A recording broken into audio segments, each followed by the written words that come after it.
There we go. Yay. Hi, everyone. I'm Jenny Robertson, founder of the On Purpose Woman Global Community and founder and publisher of On Purpose Woman magazine. I'm here to share the speaker portion of our Connections After Hours gathering of the On Purpose Woman Global Community. Jackie Scott is speaking on, Is Faith Your Guide or Your Crutch? 5 Qualities of a Spiritual Entrepreneur. Jackie Scott, JD-ML, is a seasoned executive with multi-sector experience. Trained in law and business, Jackie specializes in executive leadership mentoring and coaching. She's an author, national speaker, and trainer who leverages her experience and skills to tap into the strengths of her clients and build their capacity to excel. Jackie's mission is to walk alongside women and support them as they embrace their true selves, leverage their strengths, and harness their power. Connect with Jackie on LinkedIn, and her link is in the text of this video. Jackie, thank you so much for being with us tonight. Hi, Jenny. Thank you so much for having me. I am excited to be here and to engage in this conversation tonight. Okay, So, well, you were on. all right. Well, that's awesome. And I know that where I am, at least in Maryland, it is after the 8 o'clock hour. So I'm going to jump right in. And I'm so excited to talk about this because we're here to explore really what I think is a powerful and thought-provoking topic, the role of faith as a guiding force in our journey towards entrepreneurship. So, I tell people the entrepreneurial journey is really one that, faith can serve as a remarkable source of inspiration and guidance. And it goes beyond religious beliefs. Many people put it in a box when they hear the word faith and think, oh, only structured religion, only particular religious beliefs. But it really encompasses the values and the principles and the purposes that drive us daily and that drive us in our businesses. So what I do is I consider faith as our North Star, really. I think about it as something that provides us direction. It instills confidence. It motivates us to pursue our goals with really unwavering determination. And so I really encourage people to think about it like that and to broaden their views.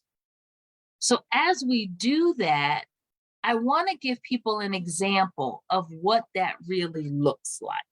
So when we say business, case study number 1. How about those of you who know about The Body Shop? So when you think about the founder, Anita Roddick, she founded The Body Shop, and it's a pure demonstration really of how her faith has been integrated into her business because she was able to combine her passion for ethical business practices with her environmental activism and her value for what she believed this earth brought to people and had the capacity to bring out of people. So she aligned her faith and spiritual value about the earth, about environment, with her values in her business. And she created a multi-million-dollar company. By infusing faith with social justice and social responsibility into her company's ethos, Anita Roddick not only created the business that was successful, but also had a positive impact on society. And then there's a second case study, just very quickly, and that's some of you might be familiar with Patagonia. Great company, lots of products, no endorsements particularly here, just using these as business case studies for this purpose. But the founder created Patagonia based on their commitment to environmental sustainability. And as a responsible business, they developed values based on an ethos of a faith and belief in, again, the environment. These two just happen to be environmental examples, but again, it shows you how they align. So as we proceed in our conversation today, in our discussion, I just want to remind you to be mindful of even your own beliefs about when you hear the word faith, what does it do? What does it mean inside? Where are you putting faith into a box? And how can we think of it as being a profound source of strength and inspiration along your entrepreneurial journey? Because really, it's not just about what you believe, it's about how you integrate those beliefs into your actions and decisions. So in the next like 15 minutes, because this is usually a workshop that's about 90 minutes or so. So we go into some of these theories, but I want during this time together to encourage you to pull out a pen and a pencil or paper or use your computer to really jot down the stories that you've told yourselves about your own beliefs and how they might influence your entrepreneurial endeavors. So now let's delve right into the important pieces around the concept, the idea of faith as what I've said in the title as a potential crutch. Why would I say faith could be a crutch? Well, now crutches help us, right? They take the weight off of us when we have a broken leg or sprained ankle. But we also know that it can be a little bit painful if you use the crutch the wrong way, or if you have to do it for a long time. Sometimes you have to shift and you have to pivot. And that's sort of like our journey in our faith. Sometimes we shift, sometimes we pivot, sometimes we're in pain because of our faith and our questioning. But do we get back to it as a grounding force? That's the question. And I call that sort of the crutch mentality. While faith can be a source of strength, sometimes when it's unintentionally used the wrong way, it can hinder our growth or our progress. So, what does that mean? Using faith as a crutch can prevent us sometimes from taking risk in our businesses or taking risk or making difficult decisions that we might think we shouldn't do. And so sometimes we can get stuck in that. We are in caution sometimes about stepping out of our comfort zone. And so we have to think about, how do we take this down as a barrier and embrace change and seize the opportunity in business as an entrepreneur. So me, for example, servant leadership was critical in terms of my upbringing. I was taught to serve, to go out into the community, to give of myself. And as that translated into my business, I dealt with issues around money. Like, I have the toughest time charging. Does anybody else feel that way? You can throw that in the chat if you do. I would give all of my services away because I thought, being a good, faithful person, if I put out all this great stuff in the world, it'll just come back to me. So it was tough to ask people for money for the services that I was providing. And so I think we have to work at this and think about where it comes from and connect to those things and figure out how to break those habits and allow faith to be a propeller and not a barrier for us to be able to fully embrace our full dreams and live them out. So I think that you should think about, like, as you write down these things, what does that really mean for me? Let's think about that and share some of those things in the chat. So next, I want to just bring on what I think a lot of people are thinking about right here. I talked about these 5 qualities.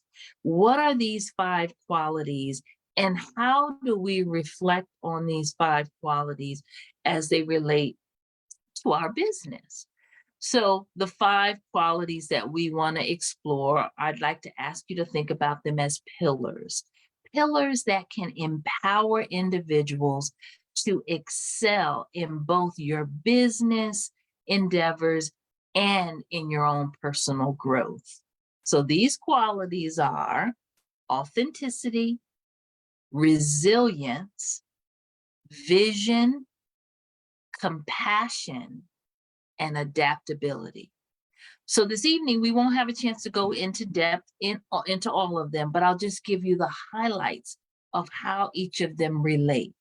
So the quality of authenticity really involves staying true to your beliefs. In our conversations prior to going live, we were talking a little bit about what does it mean when we're holding space and we want to be authentic in our business and our practices to connect with people and grow relationships. Well, we have to be true to our own values and beliefs. How do we show up in our businesses and for those that we serve? Resilience. Resilience is about using faith as a source of strength to overcome challenges. Because if you're in business, you're going to hit challenges. The client that you thought you were going to land doesn't come through. The talk that you thought was going to get 100 people doesn't. Oh, business is hard. How do I stay in it? You need to be resilient, and your faith can help you there. Vision. I align vision also with purpose, aligning business goals with higher purposes and mission. That's the connection to faith. And then there's compassion, which I align with empathy, showing care for others. Include your customers and caring for your customers, but also your business stakeholders. Who else do you do business with? How are you empathizing with them? What is it that you need to cultivate in relationships for your business? That includes compassion and empathy. And then the 5th one was adaptability. Adaptability, I put in parentheses also innovation, because embracing change in business is key, and innovating around solutions and being able to pivot with some confidence while staying grounded and connected to your original purpose, your original reason for being in business as an entrepreneur in the first place. Don't pivot too hard by looking to the left or right and comparing yourselves to others. Instead, stay focused but adaptable to ensure that you're meeting the needs of your clients and you're being true to yourself. Your faith helps keep you grounded there. Your spiritual connections keep you grounded to your mission. So these qualities are not just ideals. They contribute significantly to the business of success. They create a foundation for ethical decision making. They create a foundation for nurturing strong relationships and for driving innovation. And not just for the sake of change, but for your growth to where you want to go to as an entrepreneur. So the value of being a spiritual entrepreneur is vast. And it's more than just about financial gains. Being a spiritual entrepreneur goes beyond money, although we all have to keep the lights on and pay the rent and the mortgage. So that's true. We have to eat. But it's also about creating a meaningful, purpose-driven venture that aligns with your values and connects to your true self. And that, I feel like, is rooted in your faith. So by integrating your faith or your spirituality or your spiritual values into your business practices, you have the potential to positively impact your community, whomever you've created. Your business becomes a force for good, for spreading empathy and ethical practices, and has a higher sense of purpose, often beyond what you can see on a daily basis. So reflect on your own experiences after this time that we've had together, and think about your aspirations as an entrepreneur and figure out how it all aligns. We talk more about these 5, and I would talk more about them if we had a little bit more time, but I want to wrap in some takeaways for you very briefly, a couple of quick things as I close. The first is, we've touched on the significant role that faith can play on your entrepreneurial journey, but it's just the tip of the iceberg. How it can inspire you, it can guide you, and it can provide you strength in times that you need to be resilient. Second, we've discussed the concept of the crutch mentality, where faith is not approached, if it's not approached thoughtfully and carefully and used in the right way, it can hinder our progress. It's important to recognize and overcome that mindset so you can propel forward.